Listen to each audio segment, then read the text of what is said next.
எதை தருவது தான் என்று எதை பெறுவது தான் என்று குறுக்கம் நெடுக்கும் குழந்தை போல இதயம் துதித்தோட தலையசிக்குது உன் கண்கள் தவிக்குது என் நெஞ்சம்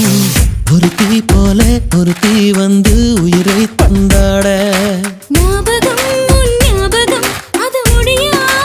முதலாகும் பூமுகம் உன் பூமுகம் அது முடியாத முதல் பாகம்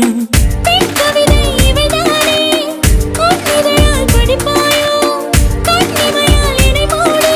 காதல் திறப்பாயோ பட்டாம் பூச்சி கூப்பிடும் போது பூவே ஓடாதே ஹொய் ஹொய்